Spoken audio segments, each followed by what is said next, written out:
Quiet Story is here to help you slow down, relax, and gently drift toward sleep. There's nothing you need to do and nowhere you need to go. Simply get comfortable, take a slow breath, and allow the story to unfold at its own quiet pace. In a moment, we'll step into a quiet place far from the noise of the day, somewhere calm and softly lit, where the world moves a little slower and the night feels peaceful. And if you happen to fall asleep during the story, that's perfectly all right. Just close your eyes, relax, and let the journey begin.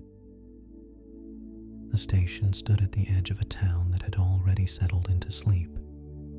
By the time the traveler arrived, the streets behind them had gone still. Shop windows were dark, doorways were closed. The last of the evening had long since faded, and the world felt as though it had gently exhaled and decided to rest. Only the station remained awake. It was not a large station, nor a busy one. There were no crowds moving in hurried clusters, no raised voices, no bright signs flickering overhead. It was an old place of stone and timber, built in another age, with a roof of dark slate and a row of iron lamps that cast warm pools of gold across the platform. A clock hung beneath the eaves, its hands inching quietly toward midnight. The traveler stepped beneath the lamps and paused. The air was cold enough to sharpen each breath, but not unpleasant. It carried the faint scent of rain on old stone, coal smoke from somewhere distant, and the clean metallic hush that stations seem to hold after dark. At the far end of the platform, beyond the benches and the luggage cart left neatly against a pillar, a train waited in perfect stillness. Its windows glowed amber. Its dark body caught the light in soft lines of brass and polished paint. A little steam drifted from beneath it, curling low along the tracks like mist. For a moment, the traveler simply stood and looked at it. There was something comforting about a train at night, more than comforting perhaps, something complete, as though it already knew exactly where it was going and needed no help from anyone to get there. It would leave when it was time. It would pass through sleeping landscapes, cross rivers, move under bridges, and arrive where it was meant to arrive. All one had to do was step aboard. The traveler drew their coat a little closer and walked down the platform. Their footsteps sounded softly beneath the roof. On one bench sat a woman in a long gray coat with a small valise resting beside her knees. Her eyes were half closed, not quite asleep, not quite awake. A few seats farther on, an older man in a wool cap read from a folded newspaper under the station lamp, turning the pages with slow and deliberate care. Near a pillar, a porter stacked two trunks one atop the other with such practiced ease that the action hardly made a sound. None of them spoke. The quiet was not empty. It was full of calm purpose, the sort of quiet that comes when everyone knows what they are doing and there is no need to hurry through it. At the train door stood the conductor. He wore a dark coat with brass buttons and gloves of black leather, and in the station light his cap brim cast a gentle shadow across his face. He had the patient air of someone who had stood on many platforms and seen many departures. When the traveler approached, he gave a small nod, as if he had expected them all along. "Good evening," he said. His voice was low, easy, and steady, suited to the hour. The traveler returned the greeting and handed over the ticket. The conductor glanced at it, then at the traveler, and smiled in that reserved way some people do when they are not unfriendly, only quiet by nature. "Sleeping carriage," he said.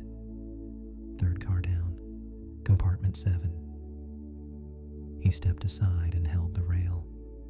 The traveler placed one foot on the metal step and climbed aboard. At once, the air changed. Outside, the station had been cool and open. Inside, the train was warm, close, and softly lit. The corridor glowed with amber wall lamps set between polished wooden panels. Brass fittings caught the light. A carpet runner, deep red and worn smooth by years of passage, stretched the length of the carriage. The windows reflected lamp glow and darkness in equal measure. The traveler stood for a moment, listening. Somewhere farther along the train came the muted thud of luggage being set down. A door clicked shut.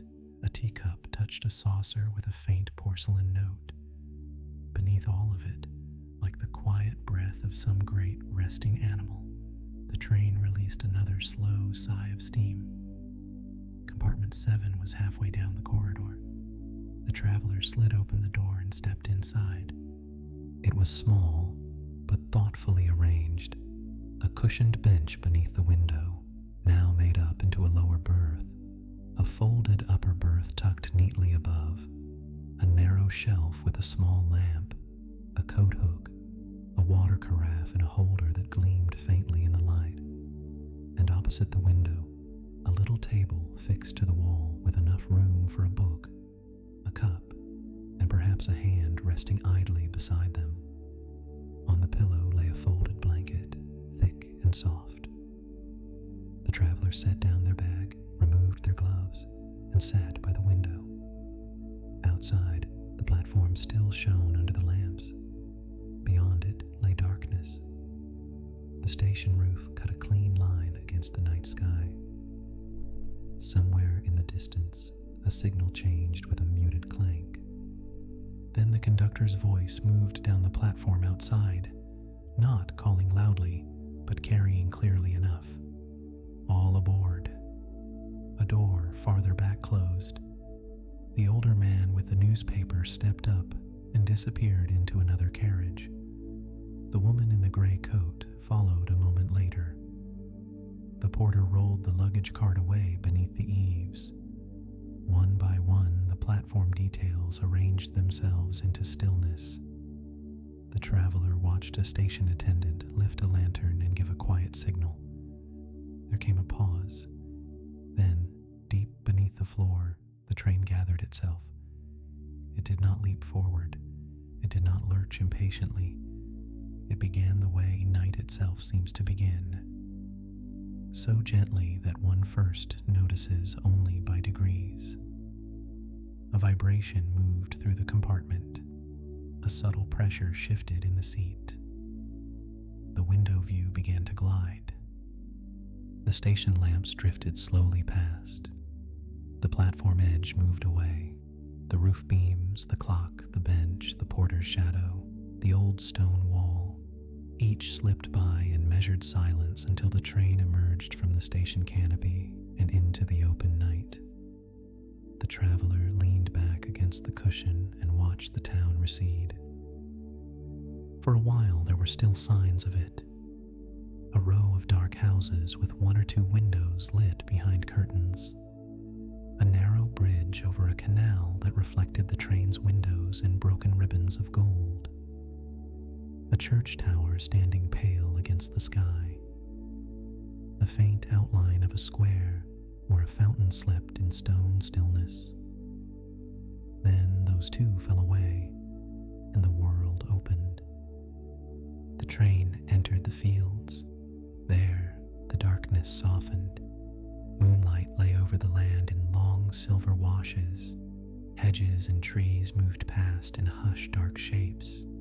Here and there a farmhouse glimmered with a single lamp at an upper window. A barn roof shone briefly with frost. Fences appeared and vanished. Small roads crossed the tracks and disappeared behind them. Inside the compartment, the lamp burned low and warm. The traveler loosened their scarf, took off their boots, and drew the blanket partly over their knees. There was no reason to do anything quickly. The train's pace had already taken hold of time, stretching it gently, smoothing its edges. Minutes no longer felt sharp or numbered. They passed like scenery, quiet, continuous, and easy to watch. After some time, there came a soft knock at the door. The traveler turned. The conductor slid it open part way. "We have tea in the lounge car, if you'd like some," he said. "Or I can bring a cup here." The traveler hesitated only because the compartment was so comfortable, but the idea of seeing the train at night was too inviting to refuse. "I'll come to the lounge," they said. The conductor nodded once. 2 carriages ahead. He moved on, and the traveler rose, slipping their boots back on and drawing the coat loosely over their shoulders. The corridor beyond was quiet and gently swaying. As the traveler walked forward, they passed other closed compartment doors, each one holding its own small world behind it. From one came the faint murmur of pages turning. From another, the nearly silent rhythm of sleep. At the carriage junction, the traveler crossed the little metal plate between cars and heard the change in sound. A deeper rumble below, the rush of night air hidden just beyond the seals, the complex breathing of wheels and rail. The next carriage was dimmer. At its far end, a glass-paneled door stood open onto the lounge. It was a beautiful room in the old style, lined in wood polished dark as chestnuts, with wide windows on both sides and small round tables set beside cushioned chairs. Brass lamps fixed to the walls cast low circles of light. A vase with a single white flower stood on the counter near the samovar, and behind it, a steward in a neat vest prepared tea with unhurried hands. Only 2 other passengers were there. The woman in the grey coat sat near the window, hands wrapped around a cup as she looked out into the dark. At the far end, the older man had set aside his newspaper and now watched the passing countryside with the stillness of someone content not to speak. The traveler chose a seat by the opposite window. The steward appeared with a small tray, placing a teapot, a cup, and a dish with 2 thin biscuits upon the table.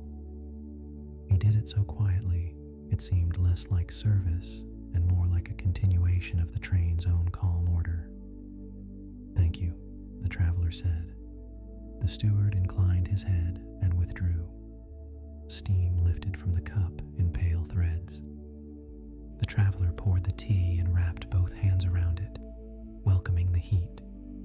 Outside, the land flowed by in soft layers of moonlight and shadow. A line of birch trees flashed silver white and disappeared. Then came a dark pond, smooth as glass. Then a meadow, pale with frost. Then a cluster of cottages huddled together near a road, their windows golden and small, as though someone had scattered lanterns into the night. The train passed through a village without stopping. A little station house slid by on the left, nearly empty, with one lamp burning beneath the awning. The platform there was no wider than a footpath. A wooden sign with the village name stood in the dark, unread before it vanished. Beyond it, the village itself seemed already asleep. Little gardens, low stone walls, chimneys breathing into the cold, a bakery with dark windows, a bicycle leaning against a gate. The traveler sipped the tea. Its warmth moved slowly through them. There is a kind of peace found only in motion through darkness. Not the motion of haste or urgency, but steady, purposeful travel while the rest of the world rests. A person sitting by a train window at midnight belongs partly to the place they left, and partly to the place ahead, yet not entirely to either. Suspended between them, held by rhythm and night, they are free for a while from ordinary concerns. traveler felt that now. The train seemed to ask nothing but stillness. The lounge lamps swayed almost imperceptibly with the movement of the carriage. The flower in the vase did not tremble. The woman in gray raised her cup once, then set it down again. The older man folded his newspaper with a neatness suggesting long habit and placed it beside him. No one seemed inclined to disturb the hush.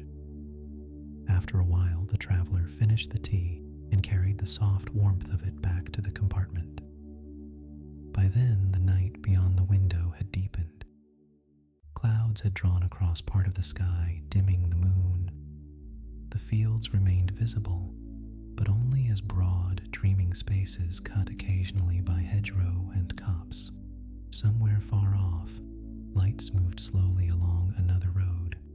Once, the traveler saw a churchyard wall and the shape of bare branches crossing above it.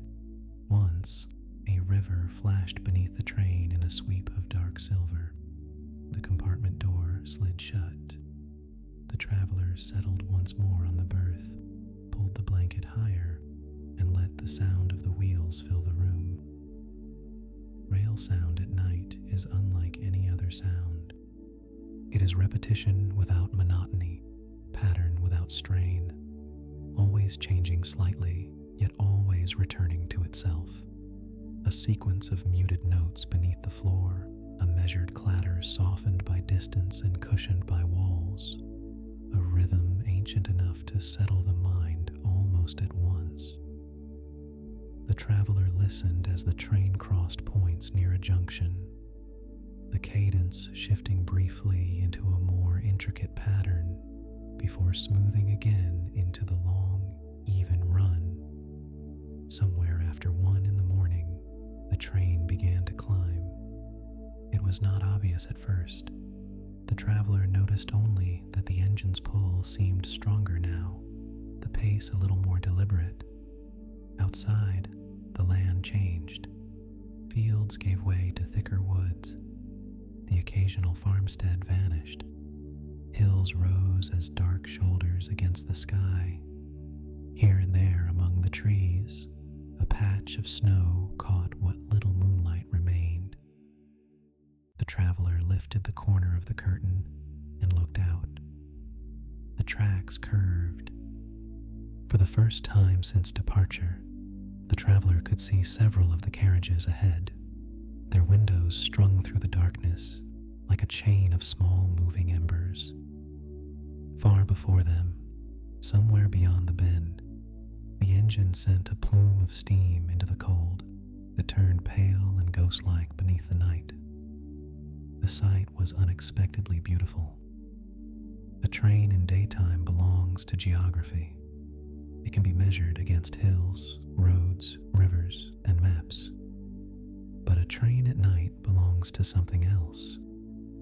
It moves through hidden country. It enters forests without showing their depth. It crosses valleys only hinted at by the drop of blackness beyond a bridge rail. It traces the edges of the mountains known more by silhouette and silence than by form. The traveler watched until the curve straightened and the forward carriages disappeared from view. Then they let the curtain fall and lay back again. Sleep did not come immediately, nor was there any need for it to. The state between waking and sleep suited the journey perfectly. Thoughts loosened. The edges of memory softened. The sounds of the carriage, the faint rattle of the water carafe, the whisper of fabric when the traveler shifted beneath the blanket, the low breathing of the wheels, began to blend into one continuous sense of shelter and forward motion. Time moved. At some point, the train slowed. The traveler opened their eyes and turned toward the window. Outside was a station, higher in the mountains than the first. Snow lay in white banks along the platform edges and glowed beneath iron lamps. The station building was made of dark timber and stone, steep-roofed against winter weather. It seemed smaller than the sad way, more in the way of remote places that are accustomed to weather, silence, and long distances between arrivals. No one appeared to be boarding. One porter in a thick coat walked beneath the lamps, his lantern swinging low. A station dog, broad and pale, lay curled on a mat by the door, barely lifting its head as the train came to its halt. The travelers sat up a little, blanket around their shoulders, and watched through the glass. Snowflakes were falling, not heavily, only a slow drifting scatter, as though the sky had decided at last to let go of what it had been holding all evening. They crossed the lamplight in slanting lines. They gathered quietly on the station roof and along the rails. The platform, nearly empty, seemed part of a dream. Then came a gentle knock. Before the traveler could answer, the conductor slid the door open slightly. "We'll be here for a few minutes," he said. "Would you like hot chocolate? The steward has just made some." The traveler smiled. "Yes, please." The conductor nodded and withdrew. A few minutes later, the steward himself appeared with a tray. Upon it stood a thick white cup, steam curling from the dark surface, and beside it a little plate with 2 butter biscuits dusted in sugar. He set them down on the table by the window with quiet care. "Thank you," said the traveler. "My pleasure." The door closed again. The traveler took the cup in both hands and looked out at the snowy platform. The hot chocolate was rich and warm, the kind that feels almost like a blanket in liquid form. Outside, the porter paused to exchange a word with someone at the station door. The dog resettled itself with an exhale of visible breath. The snow continued its patient descent. No one rushed. No whistle broke the stillness. When at last the train moved again, it did so with the same gentle resolve as before, easing out of the station and back into the dark, now carrying the soft memory of snow-lit lamps behind it. The traveler remained awake a little longer, finishing the drink and watching the mountains gather more closely around the tracks. Now the train sometimes passed along ledges where the blackness beyond the window seemed open and deep. At other times it moved between walls of pine so near that the branches flashed by in layered shadows. Once there was a tunnel. The compartment briefly became a room of reflected light, the window turning to mirror, the wheels deepening into thunder. Then they emerged again into moon-dim snowfields, and the silence returned. Eventually, the traveler slept. Sleep on a train is unlike sleep in a still room. It is held and carried. The mind drifts not only downward into rest, but outward too, floating on rhythm, rocked by movement, softened by distance. Dreams come more easily. They borrow from the sounds beneath the floor and the glimpses behind the eyelids. Long corridors, small lights far away, snowy stations that may or may not have existed. The traveler dreamed of walking through a station where every lamp burned low and every clock showed a different time. They dreamed of opening a compartment door and finding not a berth inside, but a tiny library with books swaying gently on the shelves as the train moved. They dreamed of crossing a viaduct above a sleeping valley filled with stars, only to realize the stars were lanterns hung in orchards below. And through it all, the train went on. At some later hour, perhaps 2, perhaps 3, the traveler woke again. The compartment was darker. The lamp had been lowered. A second blanket had been placed neatly over their feet, likely while they slept. For a moment, the traveler simply listened, unsure what had woken them. Then they heard it. Rain. Not heavy rain, but a fine, steady tapping against the glass. Somewhere beyond the mountains, snow had turned to rain at a lower elevation. and now the train ran through it. The sound mixed with the motion of the wheels in a way that made both softer. Water traced silver lines down the window. Occasionally, a droplet caught the passing light of some signal or distant house and flashed before disappearing into darkness again. The traveler rose just enough to peer through the curtain gap. The landscape had changed once more. The mountains were still there, but farther back now. The train seemed to be descending through a broad valley where scattered villages lay tucked among dark fields. Their roofs shone wetly. Their streets were empty. A single lamp burned over a bridge. A mill wheel stood motionless by a stream. Far up on one slope, a monastery or old inn glowed with a handful of lit windows, remote and warm against the night. The traveler let the curtain fall and settled deeper into the blankets. It was one of the loveliest parts of travel, waking briefly in the middle of a journey, not fully entering consciousness, but receiving just enough of the world to feel its nearness. A strange station, rain on glass, a cluster of far-off lights, the sense that you are somewhere between places while everyone else sleeps. Then, just as gently, letting go again. This time sleep returned more quickly. The train ran on through rain, through valley, through hours uncounted. Near dawn, though dawn itself had not yet arrived, the traveler woke for the last time. The first thing they noticed was silence.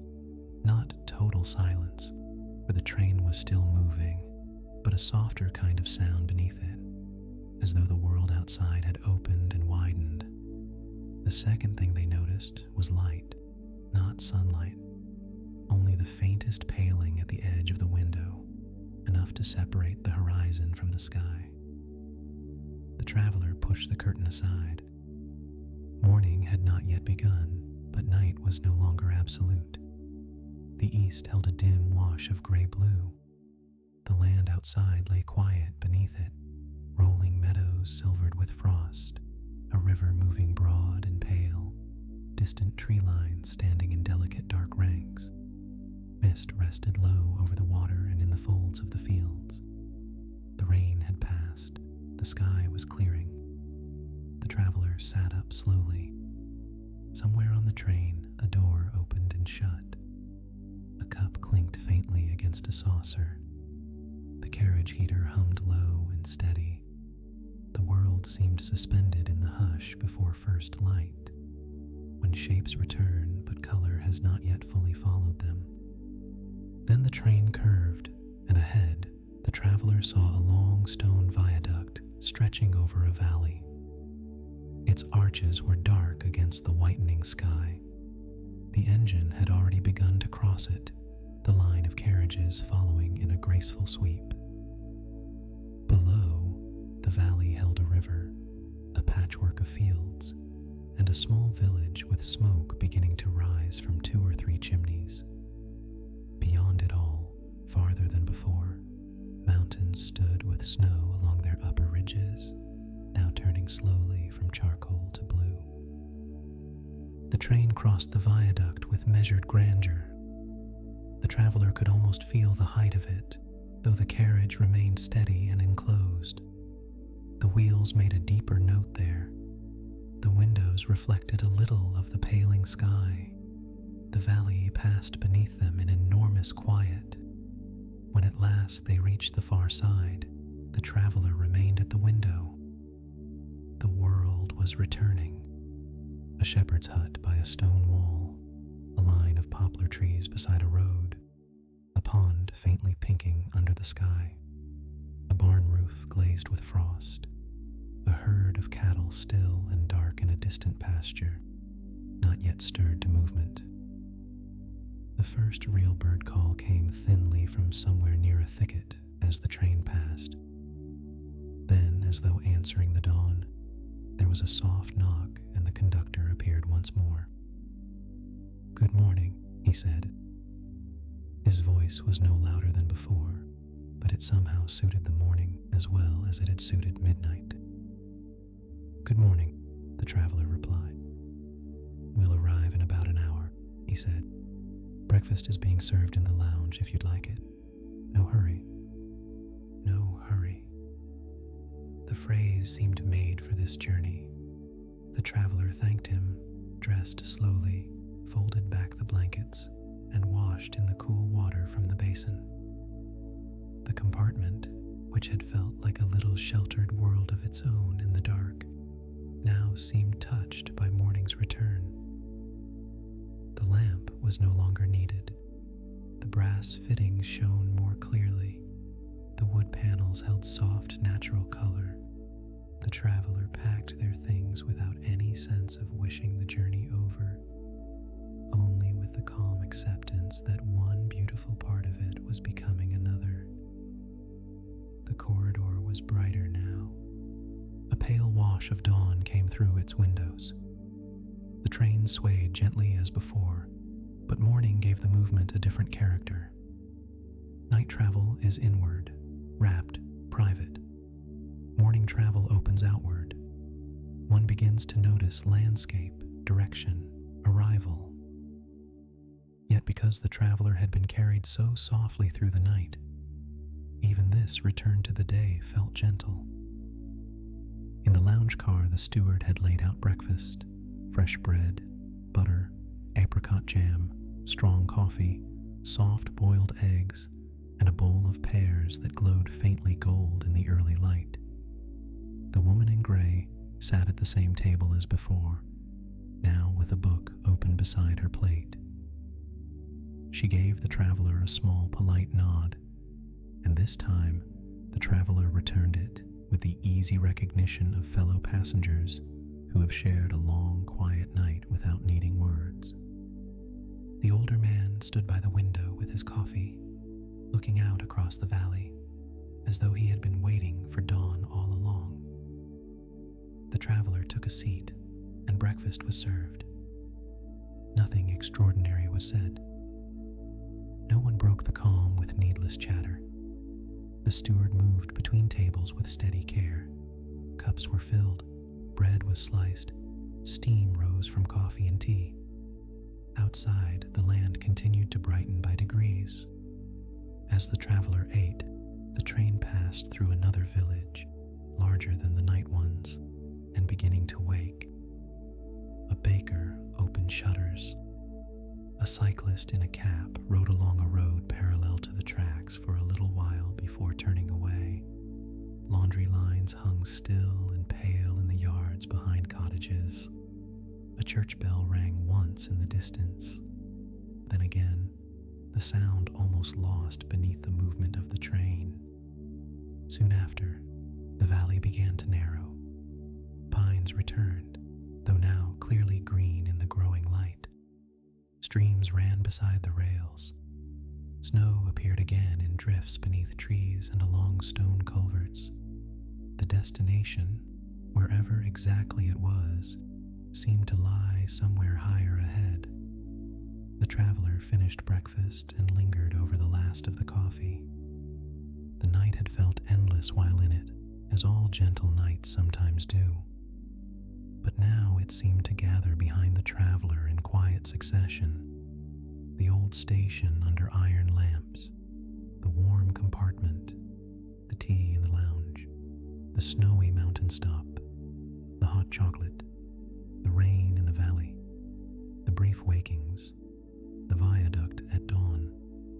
Each part remained intact, as though the train had not merely carried the traveler through space, but assembled a sequence of peaceful rooms in time, each opening into the next. When the traveler finally returned to the compartment, the sky had begun to color at the edges with pale gold. The train's destination was still ahead, but closer now. Beyond the next ridge, perhaps, or the next valley. There was no impatience in wondering, only curiosity. The traveler sat once more by the window, hands resting loosely in their lap.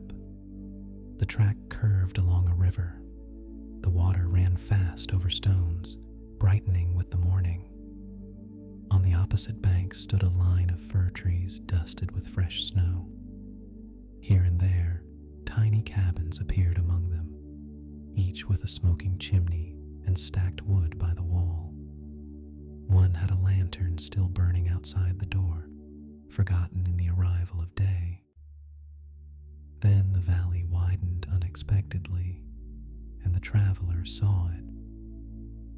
A town lay ahead, cradled among mountains. Its rooftops were dark and steep, some edged in snow. Smoke rose in soft columns. A church spire stood near the center, and farther off there seemed to be a market square, still mostly empty at this early hour. The town was larger than any of the villages the train had passed, but it had the same unhurried air as the night stations, orderly, quiet, held in the stillness of morning before the day fully began.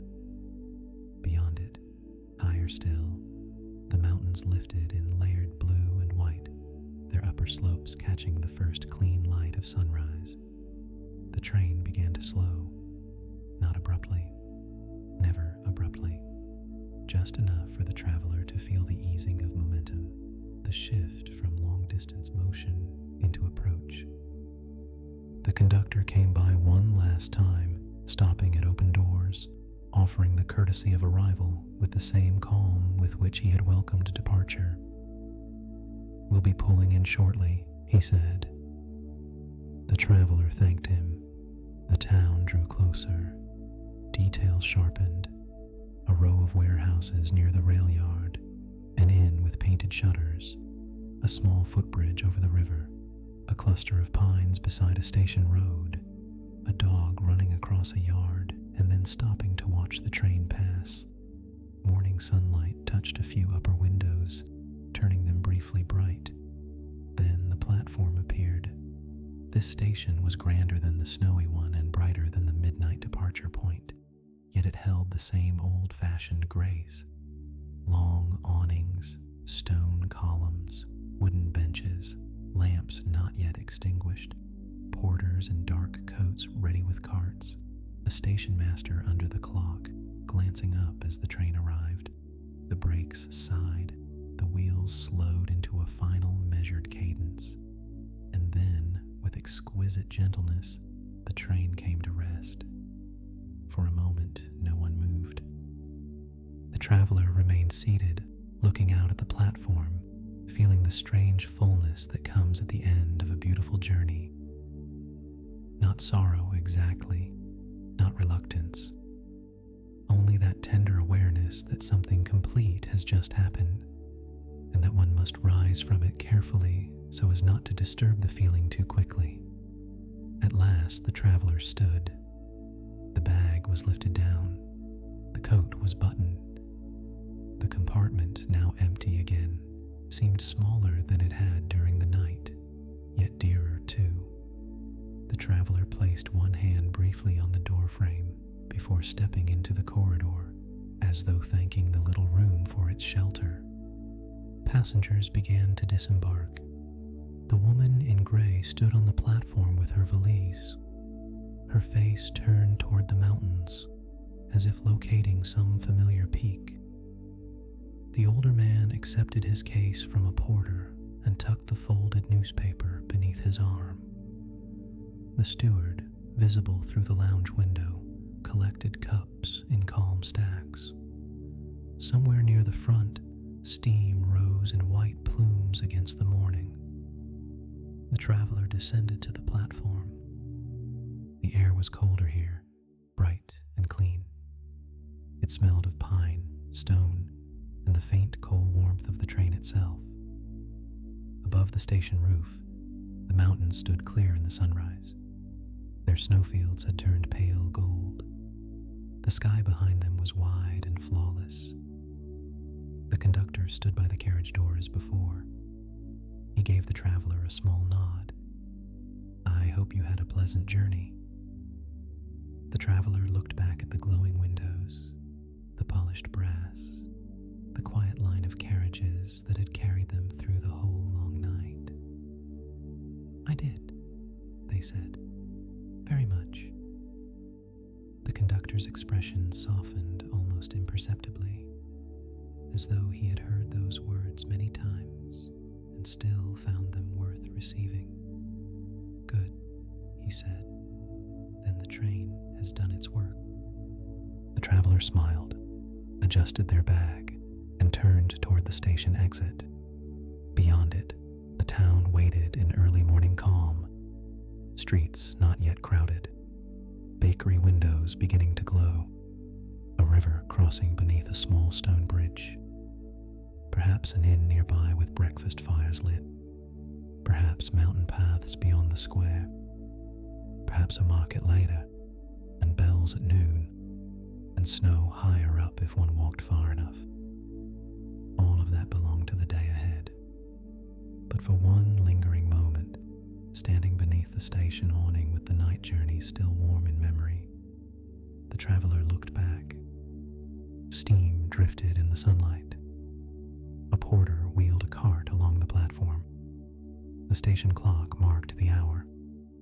The train stood as it had stood at midnight, self-contained, certain, patient, only now touched by morning instead of lamplight. Soon it would depart again. It would carry other passengers through valleys and tunnels, past sleeping villages and snowy stations. It would cross the viaduct before dawn. It would offer tea in the lounge and hot chocolate in the mountains. It would gather people into its warm compartments, bear them quietly through darkness, and set them down in the morning changed only slightly, but perhaps more rested, more peaceful, more aware of the world's soft hidden hours. The traveler watched a final plume of steam lift into the blue. Then they stepped into the day, and the train